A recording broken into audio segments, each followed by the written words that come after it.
Here's the thing, though, about this chart. No one else is looking at it other than me and, and Alex. Right, Bang Tango? We're the only ones looking at this. So where's everybody else looking? So the question is, if everyone else is looking at it, then that means they will be using the levels of resistance and the levels of support to make their decisions. That doesn't mean that's where I'm making my decisions. Let me be clear about that again. This is why I look at the hourly. I don't trade off of the hourly. I watch the hourly because everyone else is, right? So if I know that everybody else is looking at this level, and this level, this level, and this level, this level, this level, where we are here, and these levels, right? All of this, and I can run fibs, and there's your 618. If 90% of the trading public, the retailers, and even the hedge funds watch the hourly 50, then I want to see what they're looking at. Because if I'm in a trade, I'm long something in NASDAQ, and price gets to here, I know that the trading public, yeah, Steve, you nailed it. They have their stops in here. They have their profit targets here. When I say it's going to hit this level, test it, and probably fail, do you remember me saying that about 6 times so far this morning? Why would I say that? Test, fail, find support,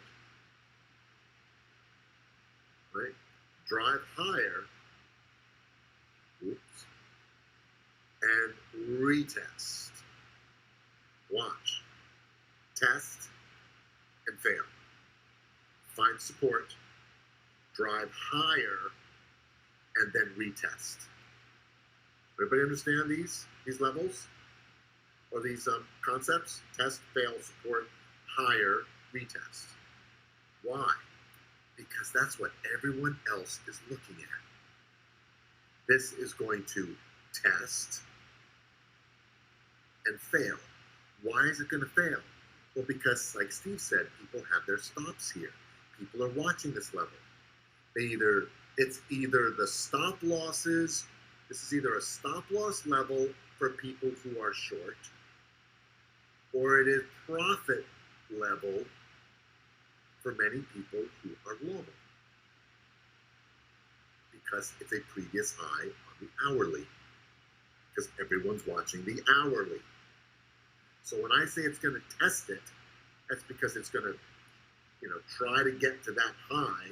And when I say test and fail, what I mean when I say fail, I don't mean like there's something bad with NASDAQ that it can't do anything. What I mean is everyone and their sister is looking at this level to get out or to get in or whatever. For a stop loss if you're short, and taking profits if you're long. That's what I mean by fail. So it'll bounce off of that and come down a little bit because of all the action there. But then I'm looking at support. So where am I looking at support? I'm looking at support where everyone else is looking at support. And typically when everyone else sees it hit support, that's when they start to buy and get back in. And so it bounces off of that support and it goes higher. And people get excited. So when they get excited, what do? They buy more. And when they buy more, it goes higher. And then what does it do? It retests the previous high. And it usually has enough energy to break. And then it breaks and goes to extension. And once again, look, it repeats the cycle. You see what happens? Now it's going to test the 1272. And most likely, it will fail. Why will it fail? Anybody answer? It comes up to the 1272 up here. Why is it going to fail? Why do I say fail? It's going to fail because the same reasons. People are going to take profits, and the shorts they get stopped out. So what does it do? It fails until what? till it finds support. Where does it find support? At the previous high, right here, at this previous high. And if it finds support here, it can go higher. And when everybody sees that it found support and it's going higher, they start to buy. And then it moves higher. And then what does it do? It retests that level and breaks it. And then what does it do? 1618. Then it's going to go to 16954 and do what? Test it. What will it most likely do when it tests it? It will probably fail. When I say fail, I don't mean that it's bad. I just mean people are looking at these as targets. And if they start selling off and it starts to drift and it hits some stops and it drifts lower, then it's going to go lower. And that's what I mean by fail, because everyone's watching it until it does what? Finds support. If it finds support, then it starts to grind higher and buyers come in, and then it'll retest that level that it failed at, and then it can go higher. This is everything that you need to know about price movement in the indexes, in stocks, in ETFs, everything, and nobody teaches this. Find me somebody else that shows you this, and I'll pay for your membership with them. Because I've been a member. I've been a member of all of them, not all, but many of them, searching for, like, can you please just show me how the markets move? I don't just want trade alerts. I want to be able to understand it so I can become a trader. I don't want to be a follower. I want to be a trader. I want to trade with someone, not trade what they trade, because I'm not them. I tried that. I blew out my account 3 times following one specific trader.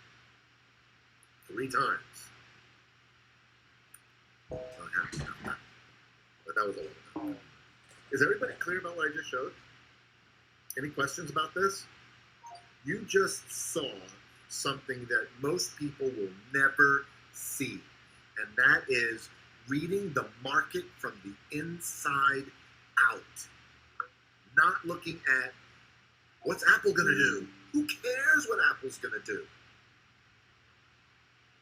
You got to know this first. You got to see this first. So that if you took Apple, and Apple's part of NASDAQ, and it starts doing this, and hits this level, and retests, you know that it's most likely going to pull back. So if you're in Apple, take some profits at the retest. If it pulls back and holds, it starts to drive higher, then add to your trade, assuming that the Apple chart reflects an add as well.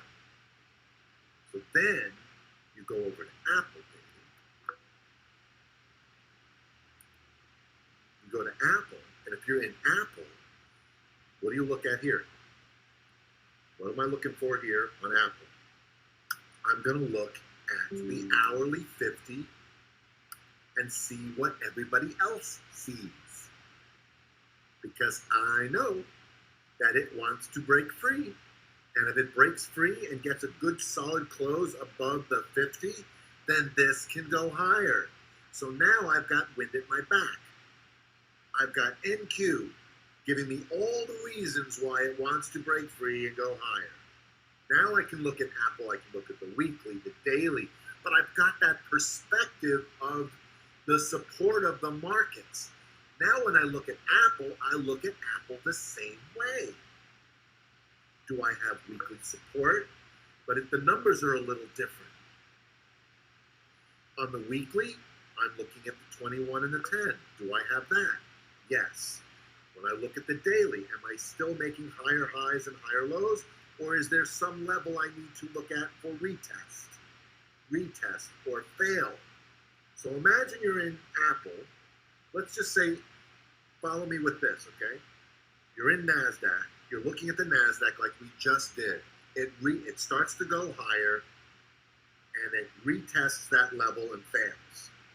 And then it finds a level of support, and then starts to go.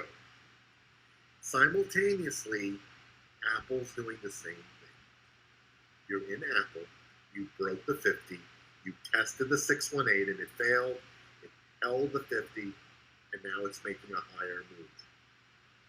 So NASDAQ is ready to make that higher move, Apple's ready to make that higher move, and you're already in this trade. That's when you add, because you've got NASDAQ behind you, and Apple is in confluence with it. Now, when this reaches a level on NASDAQ that has a level that may test or retest, I guarantee you, you're going to be somewhere around here, and you're going to be retesting this level. So if you were in a trade, and you add it, and then you're at that retest level, this would be a great place to take some profits.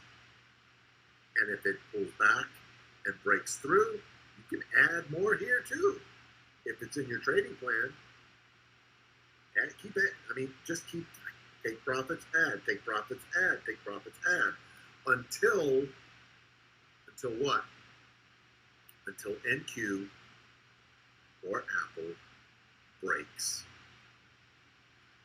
Now, unfortunately for us traders over the last few months, every single setup has either exhausted or broken because of this absolutely crazy action. I know Apple's been a compass, so Apple has been, insane, but almost every other chart has not looked so good. Look at this over the last few months. Facebook, okay, just look at the 195-minute chart. Just look at the 195 as I go through. Okay, Netflix, holy cow, they destroyed Netflix. Went after it, full out too. They did the testing. Right? So if it breaks, you're out.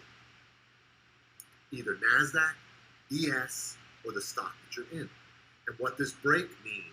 Well, we've already talked about it. If you understand the concept of this, that we'll break through, maybe test, find support, buyers, breaks higher, retest and fail, right? Find support, go higher, all of this. If it's doing this, then we're good on our longs, right? But if this fails, you hit the 618 and you pull back and you don't hold that level, it breaks, that's broken. That means it broke. And I guarantee you if that broke, Apple probably broke too. And you have to wait for them to fix. How do you fix? The way you fix and get back into the trade, it all starts with support, right? Does it find a level of support? And then if it does find a level of support and starts to move higher, then buyers will come in and it will move higher. And then what's it going to do next? If it finds support like it did down here, it's exactly, because this is broken, right? This is clearly broke, right? So here, see this is support? Everybody see this? Look, support. What does it need to do after support? Well, we need some buyers to come in, right? What's next? If buyers come in on Sunday night and push this higher, because we want this thing to get fixed, right? Because it's broken as it is right now. Right, it's going to find resistance. And when it finds resistance, what is it going to do?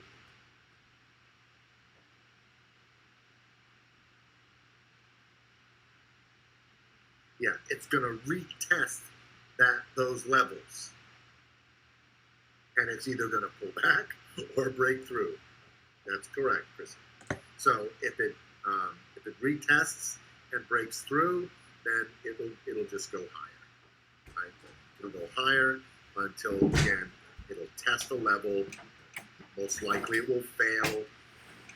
We'll pull back, find some level of support. Buyers will come back in, push it higher, and then it'll retest the next level. And that's why you draw Fibonacci levels on your 60-minute and 15-minute charts, so you can see the layers of testing and retesting, support, going higher, and use those levels to determine if the market is ready for you. That's ultimately what you're looking for. Ready? Are we ready to trade? That's one thing. What's another thing that it will tell you to do? Ready to add? Ready to get out? Are you ready to take profits? Aren't these the things that you want to know? And as Doc Toes points out, it'll give you some targets. But the targets are for when to add and get out and take money. But isn't this everything that you need to know once you have a setup?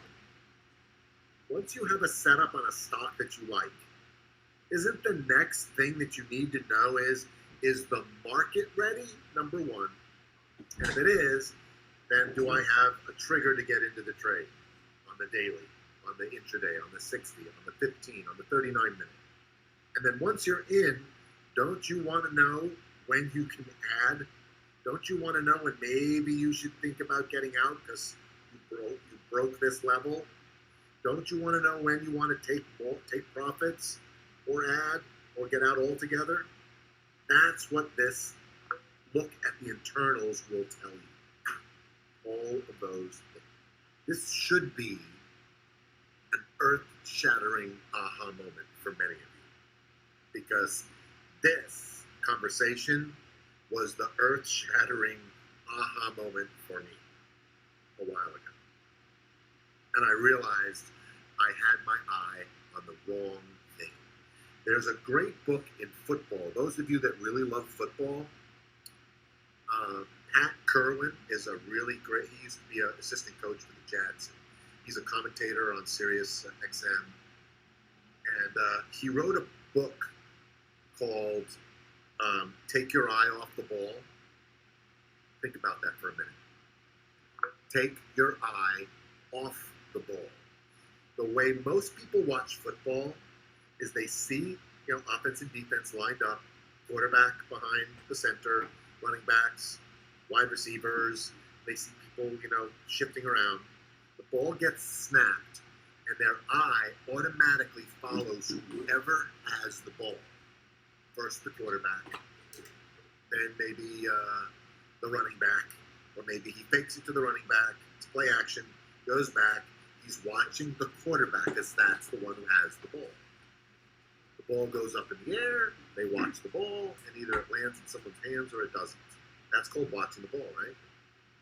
If you read this book, it teaches you how to watch football where you put your eyes away from the ball and watch what's really going on. And the ball is peripheral, but you watch something else. And when you watch a couple of football plays the way he shows you to keep your eye on the offense and defensive line and on the way they're setting up, it's a completely different experience. And it's the same with trading. You get your eye off the stock. Take your eye off the stocks and start looking at the internals and understand the internals.